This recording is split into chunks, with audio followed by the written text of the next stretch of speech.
अगर गौर करोगे अपने जीवन में, अपने अनुभवों पर, तो कमी है तो सिर्फ हमारे निर्णय की। हम निर्णय नहीं ले पाते।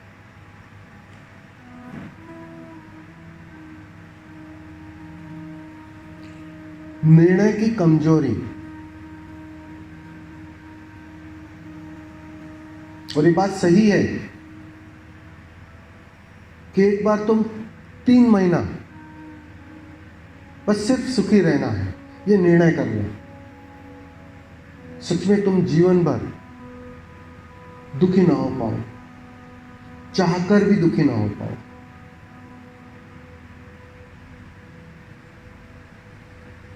सीधी और सरल भाषा में, निर्णय की कमी हमारी सबसे बड़ी समस्या है। ये छोटा सा ऑडियो मुझे बहुत पसंद है, मैं हर बार इसे जरूर से लगाता हूं। अगर इतनी बात भी समझ में आ गई ना, तुम यहां से कोहिनूर लेकर चले जाओगे। इस बात को समझ लेना, छोटी सी बात है, सारा ध्यान शिविर एक तरफ रह जाएगा और ये छोटी सी बात, एक छोटा सा निर्णय। अब सुखी होने का निर्णय अगर तुम न ले पाओ, सोचो, मन की बेचैनी सोचो। मन तुम्हें सुखी होने का निर्णय भी नहीं लेने दे रहा है। वो उसके लिए भी राजी नहीं है। हालांकि तुम कहोगे नहीं नहीं स्वामी जी, हम तो सुखी के लिए, सुख के लिए, आनंद के लिए, शांति के लिए तो यहां आए। कहेगा ना मन, और क्या काम था यहाँ इतना लंबा तिथल तक आने का, ट्रेन में धक्के खाते खाते।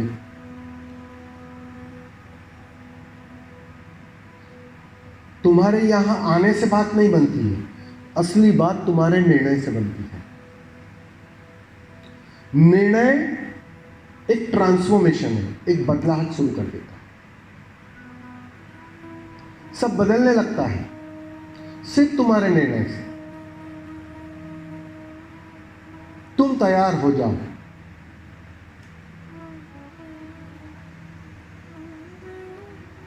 एक बार इस आग से गुजरने के लिए, फिर वो सुख रहेगा जो कभी छीना नहीं जाएगा। तुम्हें कोई दुखी ना कर पाएगा, तुम्हें कहीं भटकना ना पड़ेगा, तुम्हें कहीं जाना ना पड़ेगा। सारे तीर्थ तुम्हारे घर पर मौजूद हो जाएंगे। घर पर तुम क्या जा रहे हो तीर्थ पर, वो तीर्थ तुम्हारे घर आ जाएंगे। तुम्हारा घर अपने में मंदिर बन जाएगा। बस ये निर्णय, कमी है तो निर्णय की कमी। जरा गौर करना,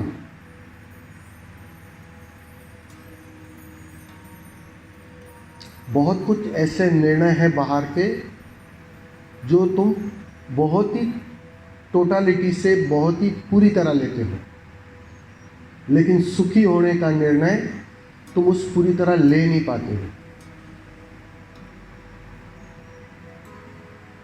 ये निर्णय की कमी ही भटकाएगी। अभी हम सब यात्रा कर रहे हैं, हाँ, कहाँ पे जा रहे हैं सब? प्रकृति। सही बात है, कहाँ पे जा रहे हैं?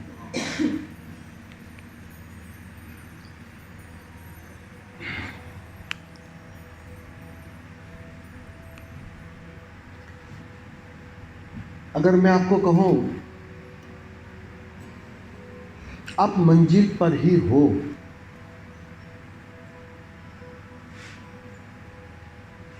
बुद्धि से ये बात समझ में ना आएगी,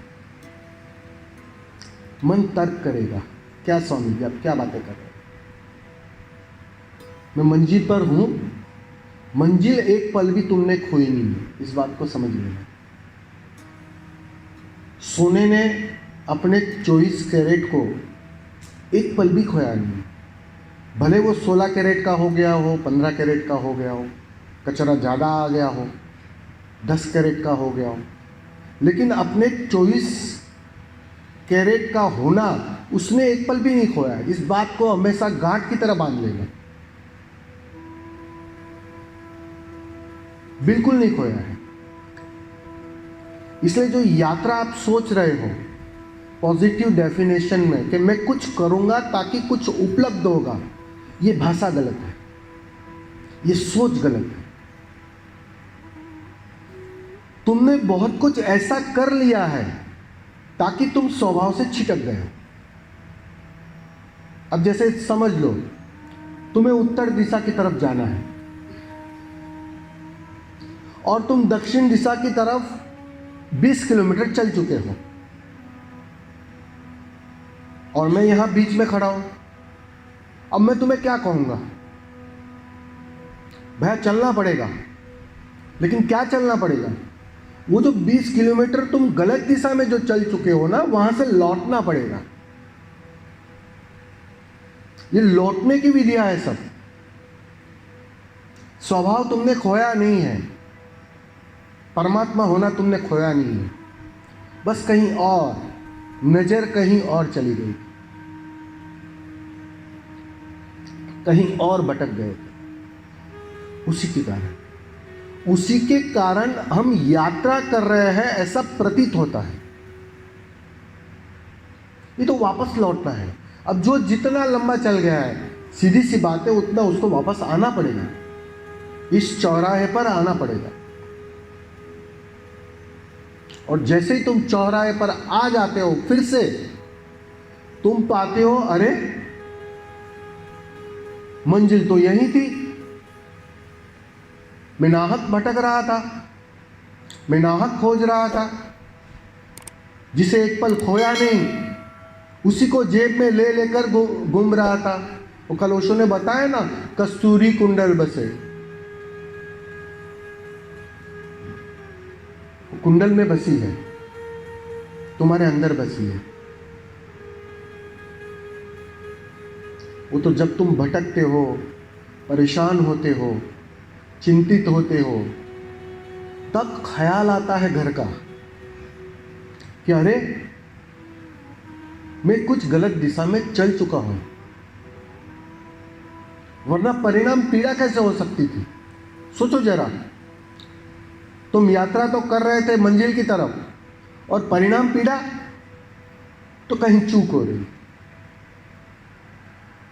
वो जो चूक हो रही है ना, वो खालती है, वो पीड़ा देती है, और उसी पीड़ा के कारण लौटना होता है। उसी पीड़ा के कारण गुरु की खोज होती है। उसी पीड़ा के कारण तुम यहां वहां सब जगह शिविरों में भटकते हो। वो पीड़ा दे रही है, इसलिए वो पीड़ा भी बहुत मूल्यवान है। तुम गौर करना, जीवन में जो भी यहां पुराने पुराने साधक है, गहरे साधक है, सालों से यात्रा कर रहे हैं, जिनके जीवन में गहरी पीड़ा आई है ना, उसके जीवन में सबसे बड़ा ट्रांसफॉर्मेशन हुआ है, बदलाव हुआ। कुनकुना पानी बदलता नहीं है, बदलने के लिए उसे 99 डिग्री तक उबलना पड़ता है। जब 100वीं डिग्री आती है, तब वो ट्रांसफॉर्मेशन होता है, तब वो पानी अपना रूप छोड़ता है, अपना पुराना रूप छोड़ता है और एक नए भाव के रूप में परिवर्तित होता है। तो वो आग, वो जलना बहुत जरूरी है। संसार कर क्या रहा है? तुम्हारे लिए वो ताप की व्यवस्था कर रहा है। तुम्हारा जो फैमिली है, तुम्हारे जो पहचान वाले हैं, वो कर क्या रहा है? तुमने गौर किया? तुम्हें पीड़ा अपनों से ही मिलती है, किसी और से नहीं मिलती है। आज तक कभी कोई आया क्या 2 बिल्डिंग छोड़ के पड़ोसी कि आपको पीड़ा देनी है भाई? किसी को आया क्या? आया क्या? कोई दिल्ली से भी आया क्या कि भैया आपको तो पीड़ा देनी है मुझे? वो दे ही नहीं सकता। ये जो हमारे करीबी है ना, वो हमें तैयार कर रहे हैं, इसलिए उनका धन्यवाद करना। इस बात को समझ लेना, हम गलती कहाँ करते हैं, हम चूक कहाँ करते हैं, हम उसके प्रति नेगेटिव हो जाते हैं कि इस भाई ने पीड़ा दी, गलत काम किया, इस पत्नी ने पीड़ा दी, गलत काम किया, ये बच्चे मेरी सुनते नहीं है, पीड़ा दे रहे हैं, गलत काम कर रहे हैं। लेकिन तुम्हें पता नहीं है, ये सब मिलके तुम्हें जाने अनजाने अपने स्वभाव की ओर धकेल रहे हैं, उसकी तैयारी कर रहे हैं। धन्यवाद देना उसे, जिन्होंने भी तुम्हें पीड़ा दी है। दिखाई पड़ेगा तुम्हें, साफ साफ दिखाई पड़ेगा, थोड़ी सी आंख चाहिए बस। उसी ताप में तुम्हारा सोना फिर से, मैं फिर से कह रहा हूं, 24 कैरेट में परिवर्तित होगा। तो वो ताप, वो परिस्थिति, वो पीड़ा कैसे गलत हो सकती है, सोचो जरा। और ऐसा नहीं है कि तुम इस बार ही भटके हो, जन्मों जन्मों से तुमने गलत दिशा में यात्रा कर ली है। तो वो जो भटकाव है, वहां से लौटने की व्यवस्था इस संसार की व्यवस्था करती है। संसार वो कीचड़ है जिसमें तुम्हारा कमल खिलता है, तुम उस समाधि कमल को खिला पाते हो। अब सोचो, वो कीचड़ ही ना रहे, चलो अच्छे से अच्छा शुद्ध पानी हो, खिल पाएगा वो कमल? कमल तो खिलता ही कीचड़ में है, ये उसकी शर्त है।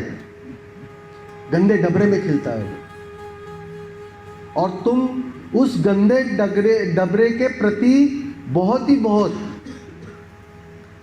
नेगेटिव हो जाते। उस नेगेटिव होने के कारण तुम्हारे आगे की यात्रा होती नहीं है, इस बात को समझ लेना।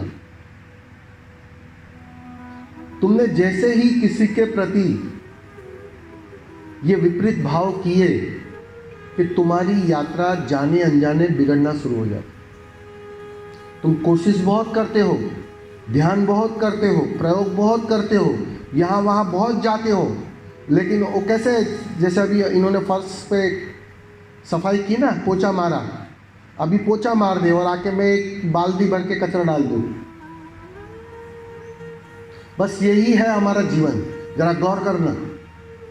यही हम कर रहे हैं, यहाँ पोछा मारते हैं, किसी शिविर में जाके फिर वापस जाके भर भर के कचरा वापस डाल देते। वापस थोड़ा कचरा इकट्ठा ज़्यादा हो गया, थोड़ी ज़्यादा पीड़ा होने लगी, चलो स्वामी जी शिविर पे। कौन से स्वामी है वो भी चॉइस आप करते हो, अच्छे वाला है ना स्वामी जी, थोड़ा ठीक से नचाते हैं ना, चुन चुन के जाते हैं हम, समझ रहे हो ना? तो ये यात्रा की जो बात है ना, वो बासा की भूल है, वो वापस लौटता है, बस उसको यात्रा नहीं कह सकते। तुम गलत दिशा में चल गए थे, तो मैं तुम्हें खाली पुकार रहा हूँ भाई जरा वापस आ जाओ। सारे बुद्ध पुरुष यही पुकार रहे कि जरा थोड़ा वापस आ जाओ। तुमने मंजिल को और दूर कर लिया, कुछ कर करके और दूर कर लिया, तो जो दूरी कायम हो गई है ना, उससे तुम्हें विपरीत दिशा में वापस बुलाया जाता है और कहा जाता है भाई आ गए इधर, अब बैठ जाओ, कुछ करना नहीं है,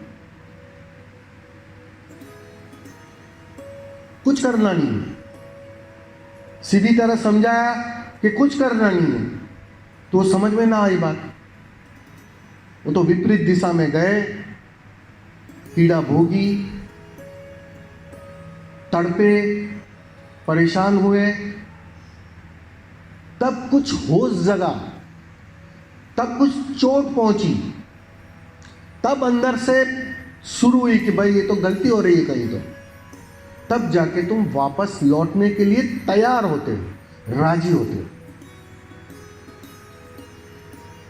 और जैसे ही वापस उसी जगह पर आ जाते हो, सारे तीर्थ तुम्हारे कदमों में आ जाते हैं।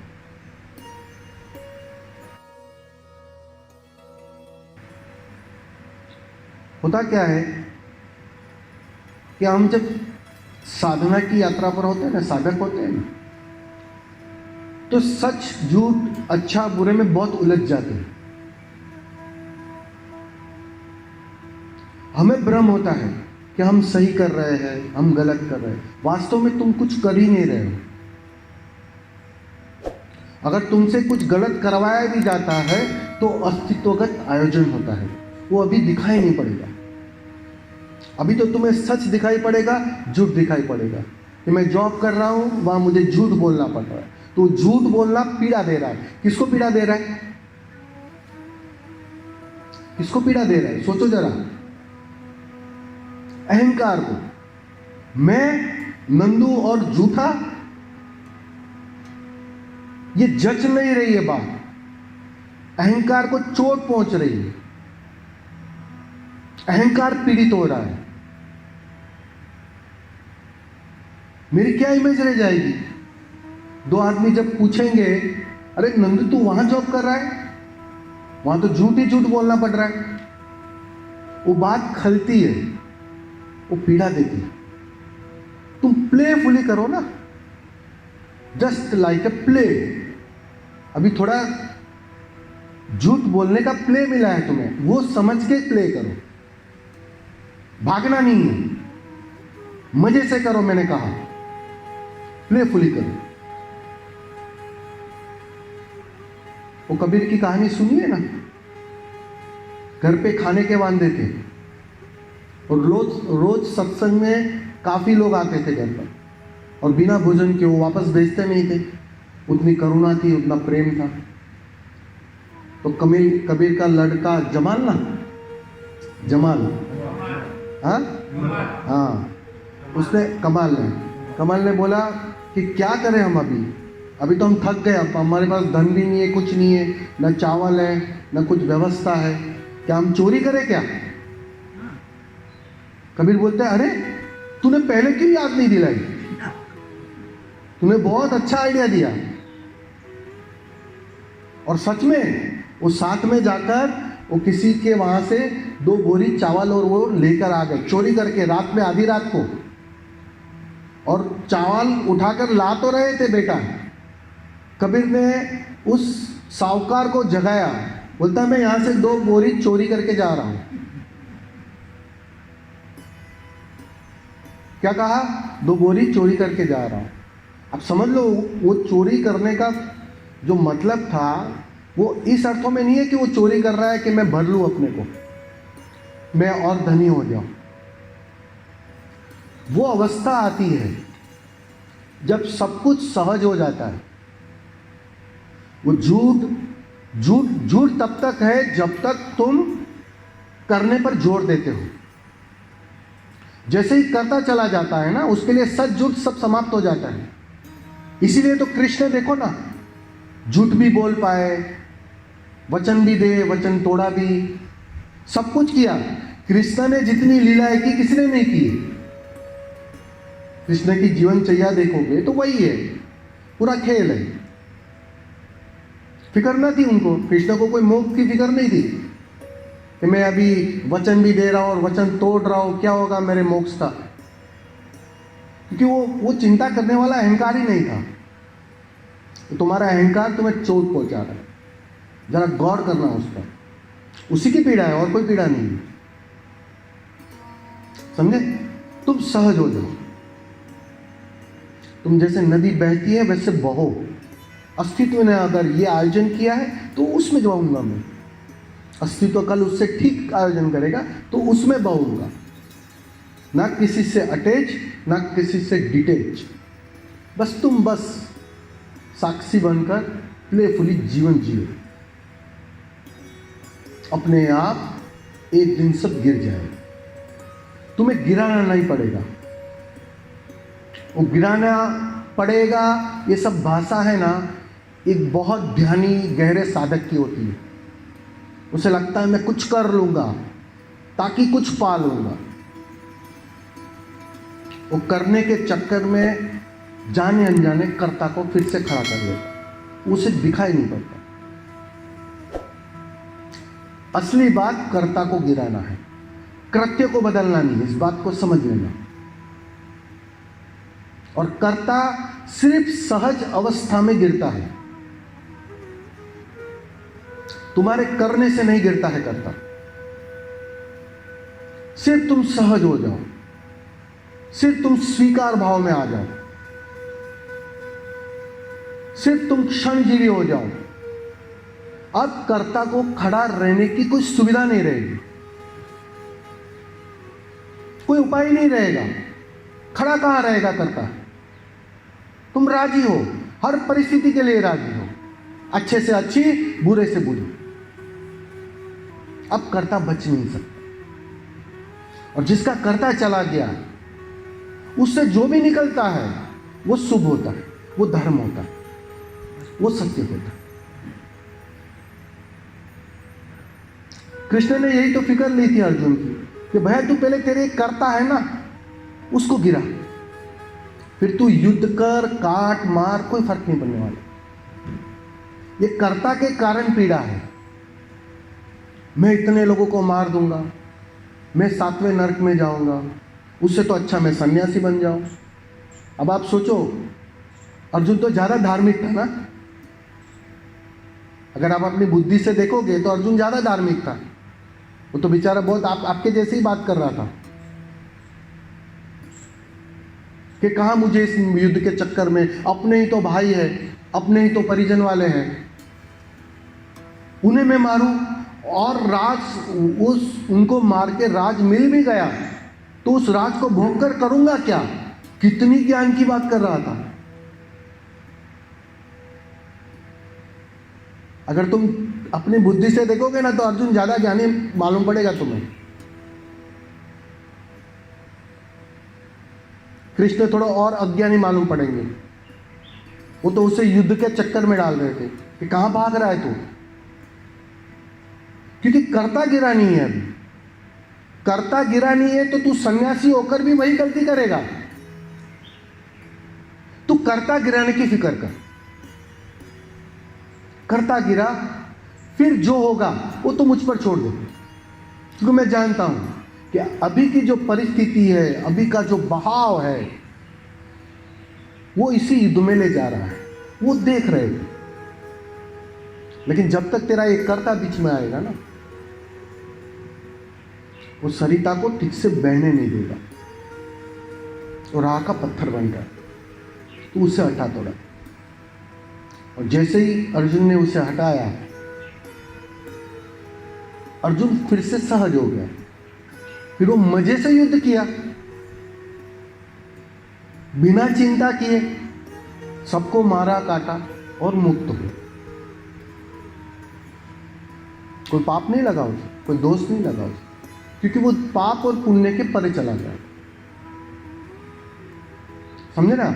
तो फिक्र करो इसकी, और रही बात जो रोल मिला है उसको निभाओ, भागो मत। ठीक है, दूसरा जॉब मिलता है उसको ले लो, लेकिन आपको बता देता हूं हर जगह वही है, हर जगह कौवे काले ही होते हैं। कहीं भी जाओ तुम, कितना ही अच्छा जॉब ढूंढ लो, कभी बॉस से तकलीफ होगी, कभी नीचे वाले से तकलीफ होगी, तुम बचोगे नहीं। समझे ना? तो जहां हो वहां मजे से हो जाओ। मन अपना हिस्सा है अहंकार का। परमात्मा ने मन के साथ तुम्हें नहीं भेजा है। जैसे तुम्हारे शरीर में एक हार्ट दिया है, 2 आंखें दी है, वैसा मन नहीं दिया था। मन तुम्हारी उपज है। अहंकार के कारण मन का जन्म होता है। मैं हूं मतलब क्या? तुम जन्मे थे तब तुम नहीं थे। वो तो मैं हूं उसकी पहचान कुछ समय बाद शुरू होती। और जैसे ही तुम्हें ख्याल आया, तुमने भाव डाला कि मैं हूं, इसका मतलब ये हो गया कि मैं तुझसे कुछ अलग हूं। ये बात साथ में ही बन जाती है, वो तू के विपरीत हो जाती है। तुम छिटक गए, तुम उसके हिस्सा थे, तुम सागर ही थे, जब जन्मे तब सागर थे। अब तुम कुछ अलग अर्थों में कह रहे हैं मैं तो बूंद हूं। तो तुमने जाने अनजाने अपने को सागर से अलग कर लिया। तुम बूंद हो कहते हो तो तुम ये बात तो साथ में कह ही रहे हो ना कि मैं सागर नहीं हूं। ये अहंकार के कारण उसकी उपज होती है। और मन का स्वभाव है चंचलता, बेचैनी, दो में तोड़ना, अच्छे और बुरे में तोड़ना। ये मन का, इनका जो प्रश्न था वही प्रश्न था ना। मन ही तो चिंता कर रहा था अच्छा और बुरे की। तो मन और अहंकार चाचा मेरे भाई हैं। अहंकार जन्मा कि मन आएगा ही पीछे, और मन जैसे और बाहर की सारी व्यवस्था उस मन को पोषित करने की व्यवस्था है। हम उसे पोषण दे रहे हैं, हम उसे और सुविधा दे रहे हैं कि भैया तू ले और दूध पी और मजबूत हो और मजबूत हो। उसे हम मजबूत करते जाते हैं। संसार की जो सारी सुविधा है, सारी जो व्यवस्था है, वो मन को और मजबूत करने की व्यवस्था है।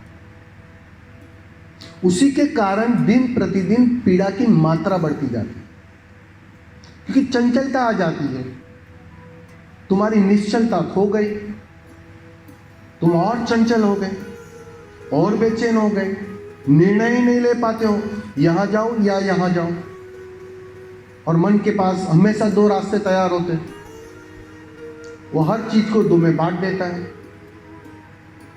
ये मन का स्वभाव है, मन की गलती नहीं है कोई, मन का स्वभाव है ये चंचलता।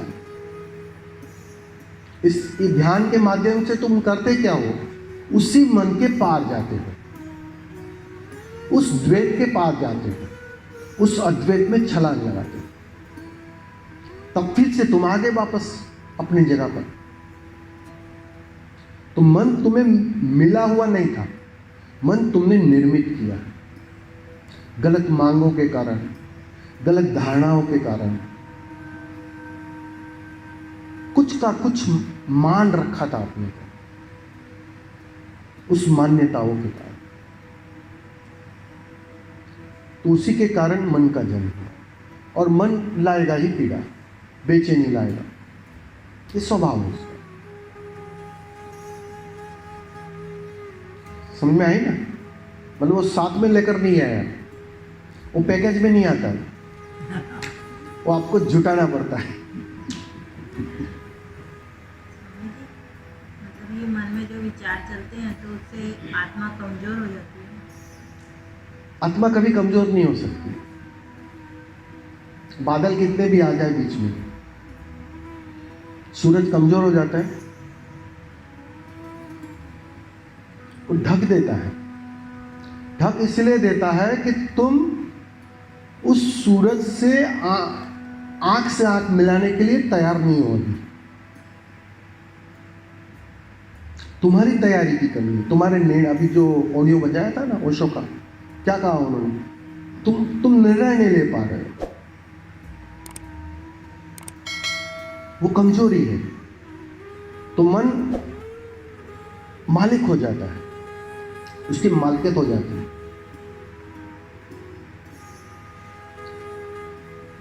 बुद्ध कहते थे ना कि तुम मन के सेवक हो और मैं मन का मालिक। बस इतना सा भेद है तुम्हारे और मेरे बीच में। मेरे अंदर वो मालिकियत है, मैं मन तक को आज्ञा देता हूं, विचार तक को आज्ञा देता हूं कि भैया तू आ, तो वो आते हैं। वो ना चाहे तो वो बाहर ही, दरवाजे के बाहर ही खड़े रहते थे। वो मालिकियत खो जाती।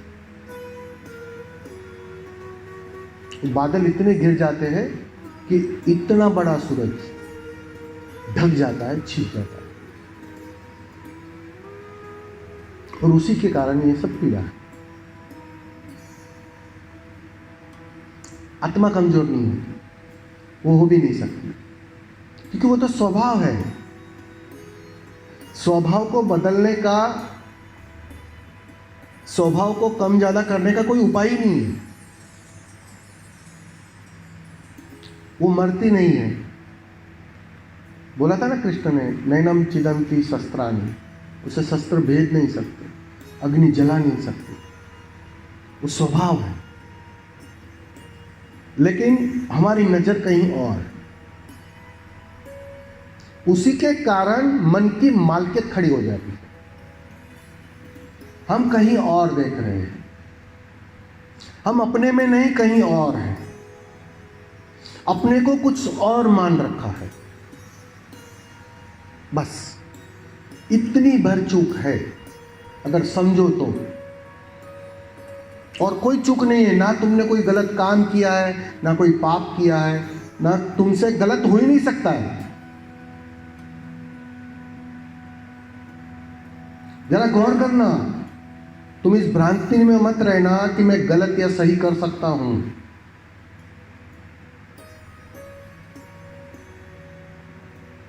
एक बुद्ध पुरुष गलती नहीं कर सकता और एक बेहोश व्यक्ति गलत होता नहीं है, वो पता है आपको।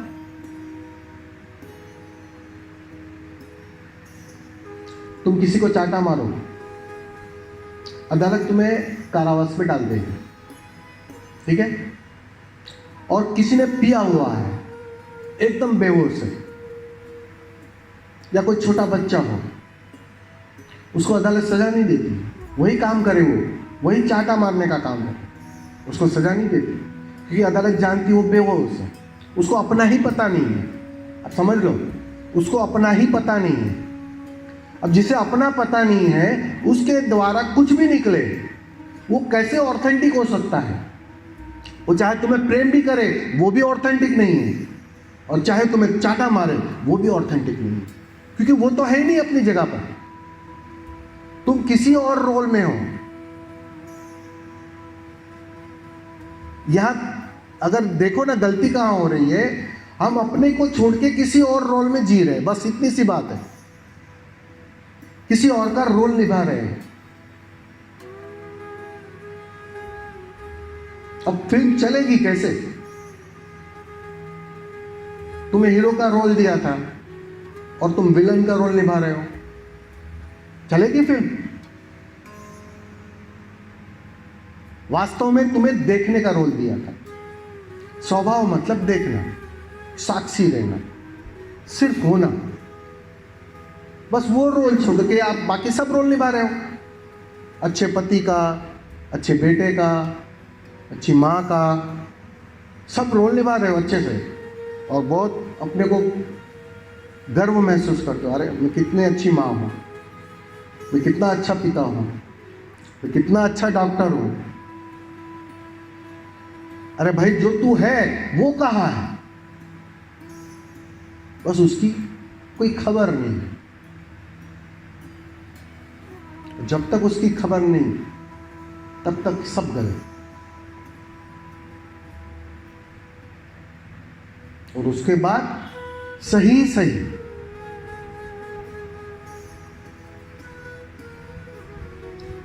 अगर सीधी भाषा में कहूं ना, तुमसे सही हो नहीं सकता और बुद्ध पुरुष से गलत हो नहीं सकता, बस इतनी सी बात है। अगर एक कथन में समझना है ना, तो उसे समझ लो। तुम कितनी भी कोशिश करो, कितने ही अच्छे विचार हो तुम्हारे, कितना ही ज्ञान इकट्ठा कर लो, जब तक तुम अपने को जानते नहीं हो, तब तक जो भी होगा तुमसे, निकलेगा जो भी, वो सब गलत। चाहे तुम किसी की सेवा करो, वो भी गलत। और तुम अपने को जान लो, स्वभाव में लौटाओ, फिर तुमसे जो भी निकलेगा वो तुम्हारा नहीं होगा, वो अस्तित्व का होगा, वो परमात्मा का होगा, वो उसकी इच्छा होगी। अब वो गलत कैसे हो सकती है? आप जरा सोचो, युद्ध करने की इच्छा अस्तित्व की थी, तो वो गलत कैसे हो सकती है? वही चाह रहा था,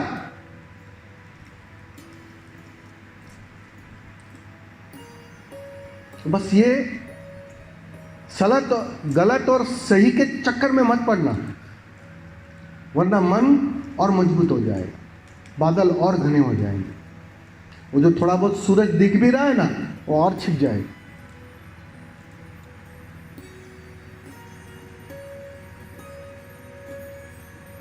इस पृथ्वी का अगर किसी ने ज्यादा से ज्यादा नुकसान किया है ना, तो तथाकथित अच्छे लोगों ने किया है, तथाकथित धार्मिक लोगों ने किया। अगर तुम मंदिर जाते ही नहीं हो, तुम धार्मिक हो ही नहीं, तो तुमसे उतना ज्यादा नुकसान नहीं होगा। लेकिन तुमने पढ़ लिया धर्म में बहुत कुछ, कि ऐसा करना चाहिए, ऐसा नहीं करना चाहिए, ये ठीक है, ये गलत है, ये सब धारणाएं थोप दी अपने पर, तो तुम जितना चोट इस जगत को पहुंचाओगे और कोई पहुंचा नहीं सकता।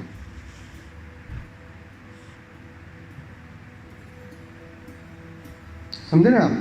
इसलिए वो सब ज्ञान भारी पड़ता है, उससे परे जाना।